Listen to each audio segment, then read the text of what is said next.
أعوذ بالله من الشيطان الرجيم بسم الله الرحمن الرحيم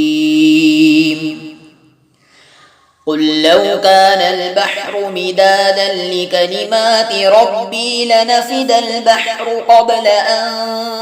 تنفد كلمات ربي ولو جئنا بمثله مددا قل إنما أنا بشر مثلكم يوحى إلي أنما إلهكم إله واحد فمن كان يرجو لقاء ربه فليعمل عملا صالحا ولا يشرك بعبادة ربه أحدا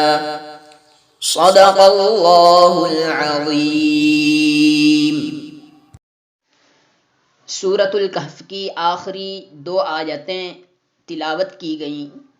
ان آیات کی تفسیر کا خلاصہ سن لیجئے۔ آپ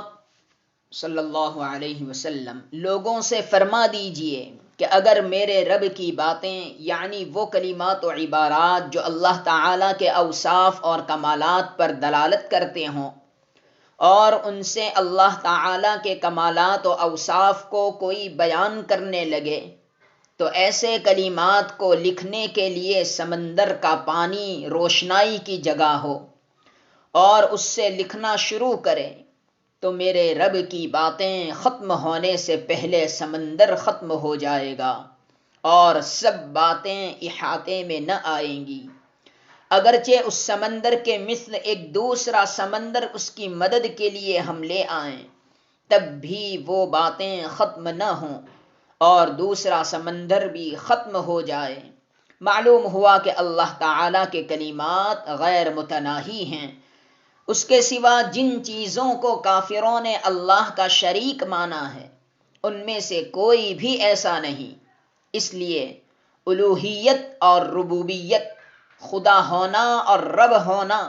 اسی کی ذات کے ساتھ مخصوص ہے۔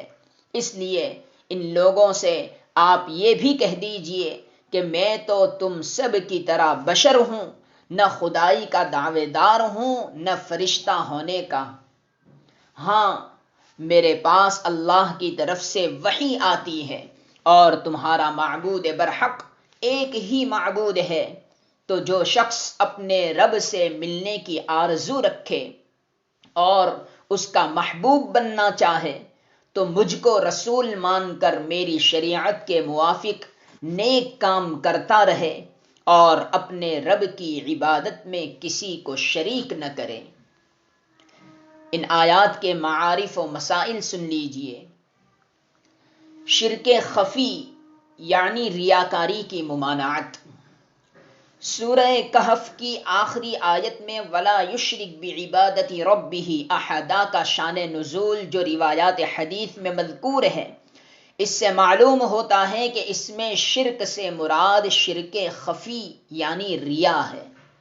امام حاکم نے مستدرک میں حضرت عبداللہ ابن عباس رضی اللہ عنہما سے یہ روایت نقل کی ہے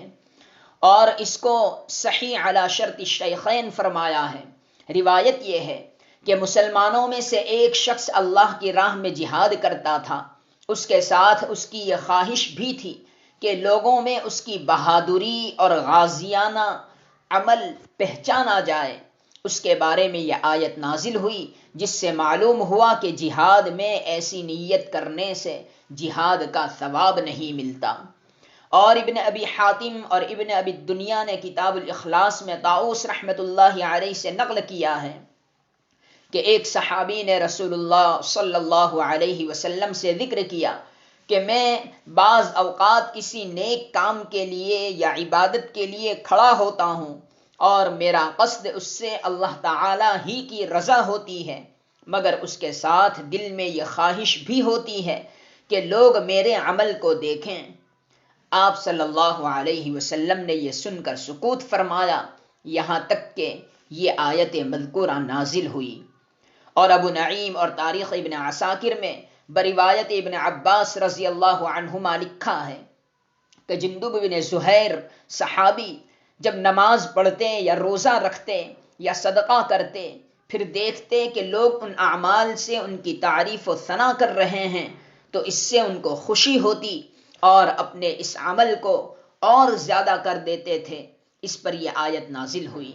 خلاصہ ان تمام روایات کا یہی ہے کہ اس آیت میں جس شرک سے منع کیا گیا ہے وہ ریاکاری کا شرک خفی ہے، اور یہ کہ عمل اگرچہ اللہ ہی کے لیے ہو مگر اس کے ساتھ کوئی نفسانی غرض، شہرت اور وجاہت کی بھی شامل ہو تو یہ بھی ایک قسم کا شرک خفی ہے جو انسان کے عمل کو ضائع بلکہ مضرت رساں بنا دیتا ہے۔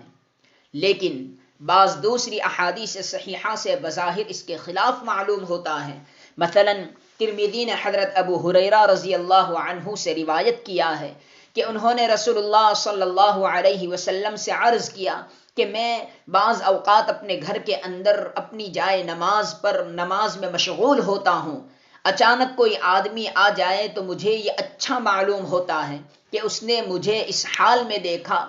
تو کیا یہ ریا ہو گئی؟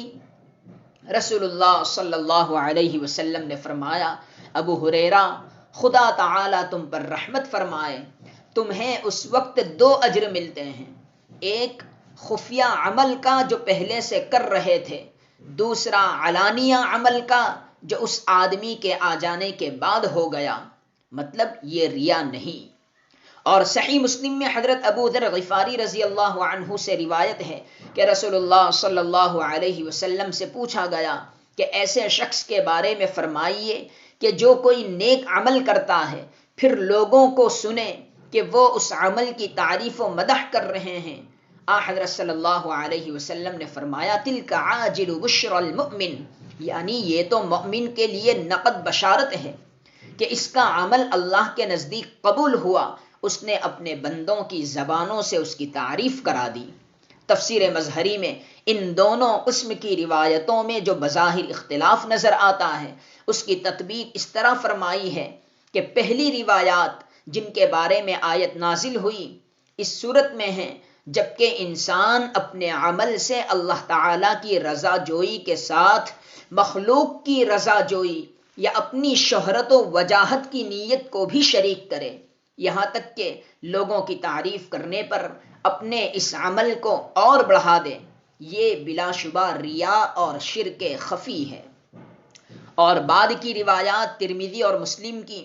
اس صورت سے متعلق ہے جبکہ اس نے عمل خالص اللہ کے لیے کیا ہو، لوگوں میں اس کی شہرت یا ان کی مدح و ثنا کی طرف کوئی التفات نہ ہو، پھر اللہ تعالیٰ اپنے فضل سے اس کو مشہور کر دیں اور لوگوں کی زبانوں پر اس کی تعریف جاری فرما دیں تو اس کا ریا سے کوئی تعلق نہیں، یہ مومن کے لیے نقد بشارت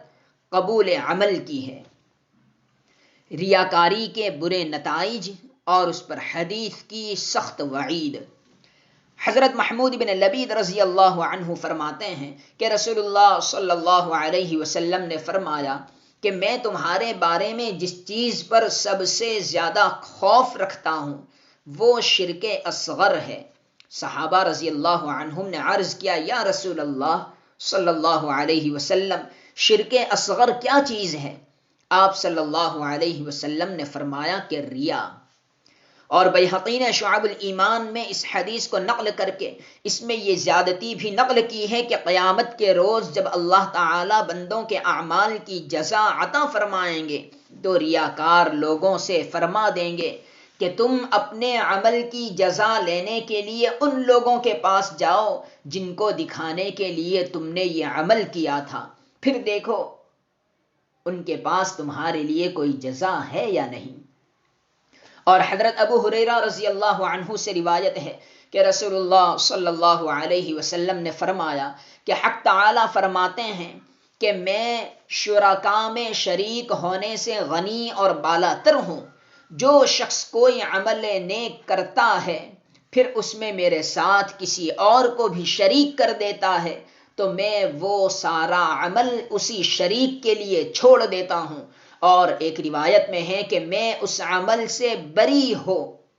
اس کو تو خالص اسی شخص کا کر دیتا ہوں جس کو میرے ساتھ شریک کیا تھا۔ اور حضرت عبداللہ ابن عمر رضی اللہ عنہما سے روایت ہے کہ انہوں نے رسول اللہ صلی اللہ علیہ وسلم کو یہ فرماتے ہوئے سنا کہ جو شخص اپنے نیک عمل کو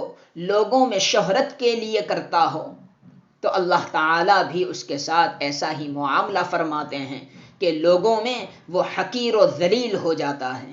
تفسیر قرطبی میں ہے کہ حضرت حسن بصری رحمۃ اللہ علیہ سے اخلاص اور ریا کے بارے میں سوال کیا گیا تو آپ نے فرمایا کہ اخلاص کا تقاضا یہ ہے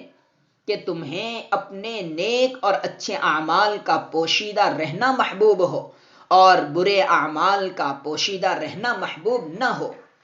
پھر اگر اللہ تعالیٰ تمہارے اعمال لوگوں پر ظاہر فرما دیں تو تم یہ کہو کہ یا اللہ یہ سب آپ کا فضل ہے، احسان ہے، میرے عمل اور کوشش کا اثر نہیں۔ ریاکاری سے حفاظت کی دعا۔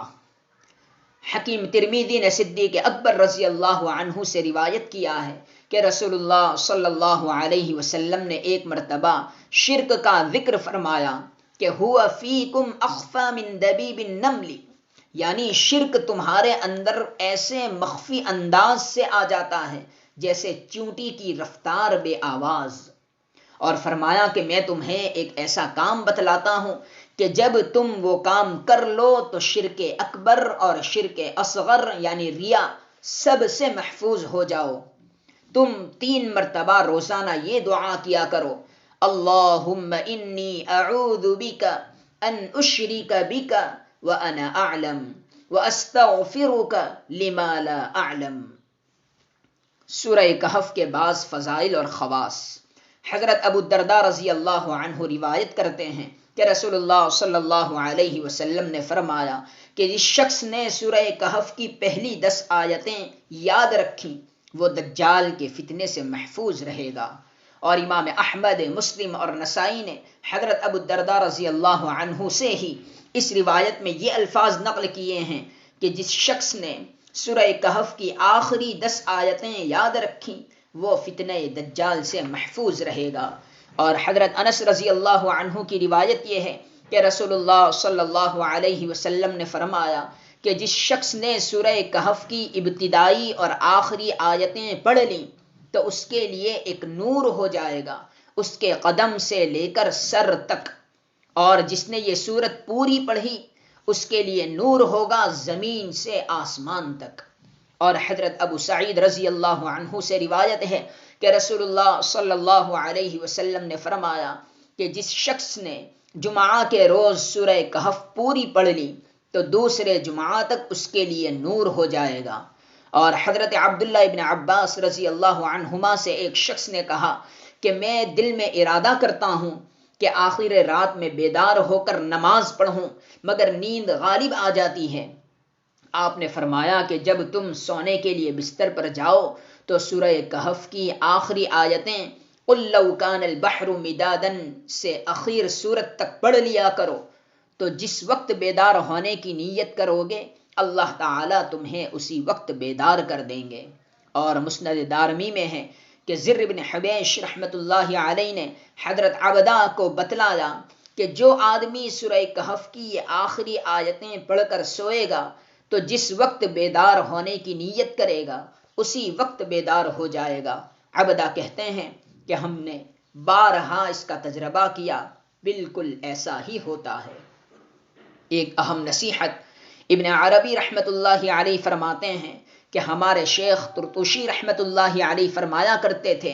کہ تمہاری عمر عزیز کے اوقات اپنے ہم عصروں سے مقابلے اور دوستوں سے میل جول ہی میں نہ گزر جائیں۔ دیکھو اللہ تعالیٰ نے اپنے بیان کو اس آیت پر ختم فرمایا ہے، فَمَن كَانَ يَرْجُو لِقَاءَ رَبِّهِ فَلْيَعْمَلْ عَمَلًا صَالِحًا وَلَا يُشْرِكْ بِعِبَادَةِ رَبِّهِ أَحَدًا، یعنی جو شخص اپنے رب سے ملنے کی آرزو رکھتا ہے اس کو چاہیے کہ عمل نیک کرے اور اللہ کی عبادت میں کسی کو حصے دار نہ بنائے۔